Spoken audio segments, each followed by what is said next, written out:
Hello बच्चों, मैं अजिता त्रिपाठी आज से आपको होम साइंस पढ़ाऊंगी।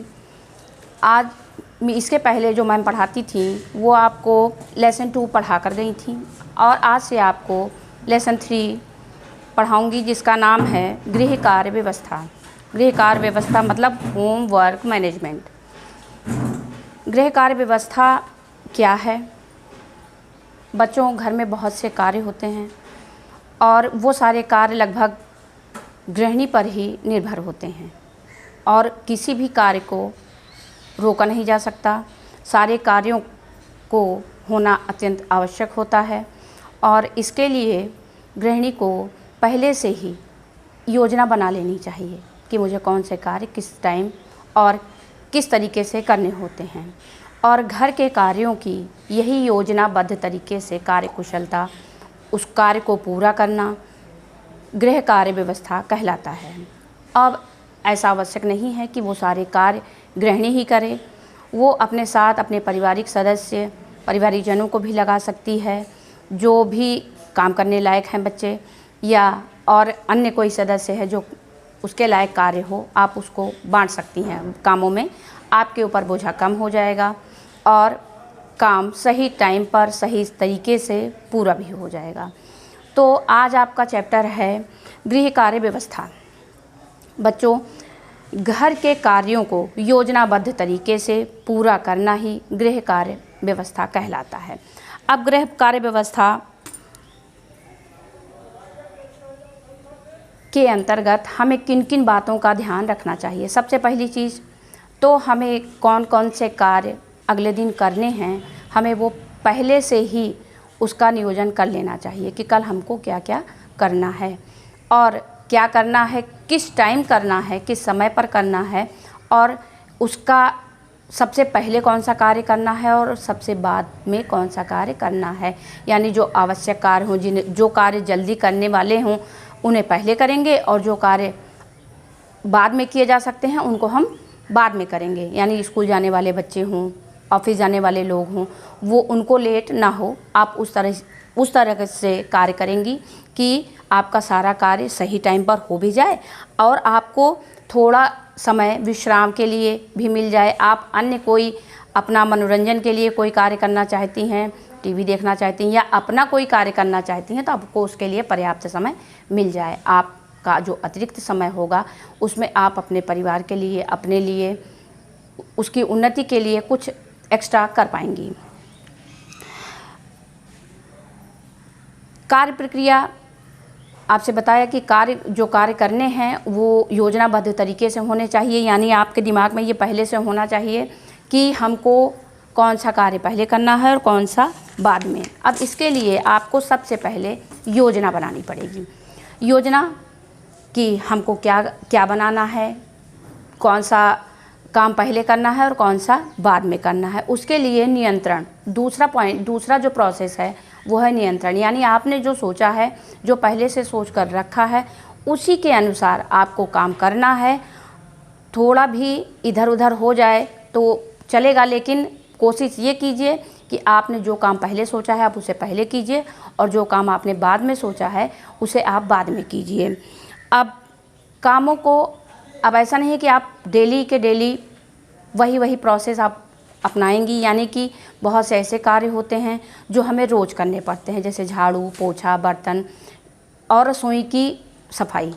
अब तो ये दैनिक कार्य हैं, तो आप ये मान लीजिए कि आपको दैनिक कार्यों के हिसाब से और साप्ताहिक कार्यों के हिसाब से करना है।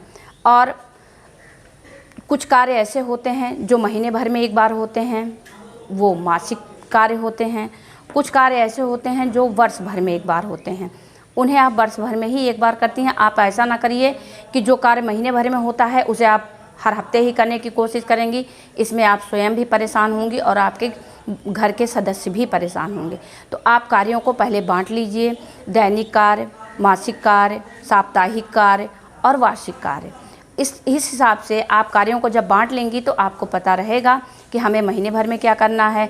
जैसे दालों को सुखाना है, धूप दिखानी है वस्तुओं को, उसे आप महीने भर में ही करेंगी। उसे आप रोज़ रोज़ नहीं करेंगी, उससे आपको भी परेशानी होगी और आपके घर के सदस्यों को भी दिक्कत होगी। तो आप कार्यों को पहले बांट लीजिए, फिर आप कार्य को योजनाबद्ध तरीके से अच्छी तरह कर पाएंगी। अब कार्य व्यवस्था को प्रभावित करने वाले कारक, यानी आपने व्यवस्था बहुत बना ली है, लेकिन आपकी कार्य व्यवस्था कहाँ तक सुचारू रूप से चल पा रही है। चल बेटा बच्चों तभी पाएगी जब आप इसकी पूर्व योजना बना लेंगी, यानी आप पहले से निर्धारित करेंगे। कोई काम अचानक आप शुरू नहीं करेंगी कि आज आपने सोच के नहीं रखा है और आप आप सोच के रखेंगे कोई एक्स्ट्रा काम करना है, तो आप उस हिसाब से टाइम मैनेजमेंट भी करेंगी। और आपने सोच के नहीं रखा, अचानक आप कोई काम करेंगी तो बहुत ज़्यादा आपको भी दिक्कत होगी और आप पूरा दिन आप परेशान रहेंगी। यानी आपको पूरी योजना बना लेनी है किसी भी कार्य को। अगर हमें नेक्स्ट डे करना है, प्रीवियस डे करना है, तो आपको उसकी योजना बना लेनी है कि हाँ मुझे ये कल करना है, तो उसके हिसाब से आप टाइम भी मैनेज कर लेंगी। और गृह कार्यों का पर्याप्त अनुभव होना। अब ऐसा नहीं है जो चीज़ आपको नहीं आती है आप उसमें हाथ ना डालें, या फिर आपको कम आती है तो आप किसी बड़े का सहारा लें। जिसको आती हो उसके साथ में भले ही आप कार्य करें, लेकिन आप बड़े को साथ में लगा लें, तब आप कार्य करना शुरू करें। किसी भी नए कार्य को करने से पहले या तो आपको पर्याप्त अनुभव हो, यदि अनुभव नहीं है तो किसी अनुभवी व्यक्ति के साथ आपको लगना चाहिए। अगला पॉइंट है परिवार के विभिन्न सदस्यों का सहयोग। आपको अकेले कोई कार्य नहीं करना है। इसके पहले भी मैं आपको बता चुकी हूँ कि आप अकेले परेशान ना हो। गृहिणी का ही सारा कर्तव्य नहीं होता है, घर के अन्य सदस्य भी आपके साथ आप लगा सकती हैं उन्हें। जो बच्चे कार्य करने वाले हों उनको साथ लगा लीजिए, अन्य सदस्य भी जिनके योग्य जो कार्य हो आप उनको दे दीजिए। तो आपका कार्य सारे काम एकदम अच्छे तरीके से पूरे होंगे, आपके योजना के अनुसार पूरे हो जाएंगे। साधनों तथा उपकरणों का उचित प्रयोग, यानी जो भी आधुनिक साधन आपके पास हैं उनका आपको प्रयोग करना अच्छी प्रकार से आना चाहिए और उनका प्रयोग करने से आपका समय और श्रम दोनों ही बचेगा। यानी सभी साधनों का आपको उपयोग आना चाहिए। नहीं आता है तो आप किसी से उसको सीख सकती हैं, किसी से पूछ सकती हैं और उनके उपयोग से आपका समय भी बचेगा और आपका कार्य भली प्रकार से हो भी जाएगा। अगला मितव्ययता, आय और व्यय। आय, जितनी आपकी आय है उसके बाद व्यय करने पर जो बचत होती है वो बचत कहलाती है। लेकिन बच्चों मितव्ययता की आदत जब शुरू से ही डालेंगे तभी हम बचत कर पाएंगे और आवश्यक चीज़ों पर ही खर्च करेंगे, अनावश्यक खर्चों से बचे रहेंगे, तभी हम बचत कर सकते हैं। यानी हमें मितव्ययता की भी आदत होनी चाहिए।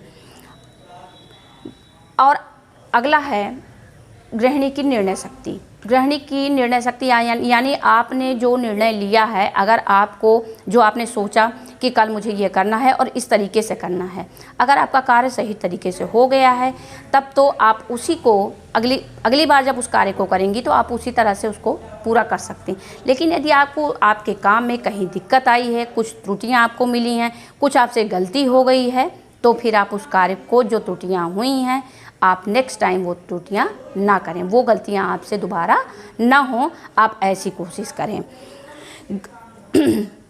आपका परिवार कैसा है, आपका परिवार छोटा है या आपका परिवार बड़ा है, उसके हिसाब से कार्य योजना बनाएं। यदि आप अकेली कार्य करने वाली हों तो कोई भी कार्य आप एक साथ कई कार्य ना शुरू करें। आप धीरे धीरे थोड़े थोड़े भागों में कार्यों को पूरा करें। कुछ कार्य आज, कुछ नेक्स्ट डे, इस तरह से आप थोड़े थोड़े कार्यों को करें। और यदि आपके घर में कई सदस्य हैं जो कार्य करने योग्य हैं, आपकी मदद करने योग्य हैं, तो आप कोई भी कार्य हिस्सों में बांटकर सबके अलग अलग आप कार्य बता सकती हैं और आपका कार्य पूरा हो जाएगा। तो आपका पारिवारिक जो ढांचा है वो भी ये बताता है कि आपको कार्य किस प्रकार से करना है। कार्य विधियों का ज्ञान, आपको कार्य करने की विधियों का ज्ञान होना चाहिए, यानी आपको कार्य करने के तरीकों का पता होना चाहिए। और जब आपको कार्य करने के तरीकों का पता होगा तो आपका कार्य काफ़ी अच्छे तरीके से और कम समय में भली प्रकार से हो जाएगा। ये आपके गृह कार्य को कार्य व्यवस्था को प्रभावित करने वाले कारकों के पॉइंट्स थे। क्या क्या चीज़ें हैं जो घर के कार्य व्यवस्था को प्रभावित करती हैं। अब घर के कार्य व्यवस्था को कुप्रभावित करने वाले, यानी आपने भले योजना बना ली है लेकिन आपकी योजना वो पूरी नहीं हो पाती, उसके भी कई कारण हैं बच्चों। सबसे पहला कारण है गृहिणी तुरंत निर्णय लेने में अक्षम, यानी अगर आपको कोई कार्य बिगड़ गया है, किसी कार्य में कोई त्रुटि आ रही है, कोई समस्या आ रही है, तो अब आपको क्या करना है, इसका निर्णय लेने में आपको सक्षम होना चाहिए। यदि आप ये निर्णय लेने में सक्षम नहीं हैं तो आपका कार्य और भी बिगड़ सकता है, आपका समय भी बर्बाद हो सकता है। तो गृहिणी को निर्णय लेने में सक्षम होना चाहिए। अगला पॉइंट है परिवार के सदस्यों में असहयोग। आपके परिवार में कई सदस्य हैं, लेकिन अगर आपकी मदद करने को कोई तैयार नहीं है, आपकी हेल्प करने को कोई तैयार नहीं है, आपके कामों को कोई साझा करने को तैयार नहीं है, तो फिर आपका जो आपने योजना बना रखी है वो आपकी योजना पूरी नहीं हो सकती, सुचारू रूप से बिल्कुल नहीं। दुर्बल आर्थिक स्थिति, यानी आपके पास अगर धन की कमी है, आपके पास आधुनिक उपकरणों की संख्या कम है, तो भी आपको आपकी योजना पूरी करने में दिक्कत आ सकती है। गृह कलेश, घर में लड़ाई झगड़े हैं, आपसी मतभेद हैं और इसके कारण भी आपकी योजना सुचारू रूप से पूरी नहीं हो सकती।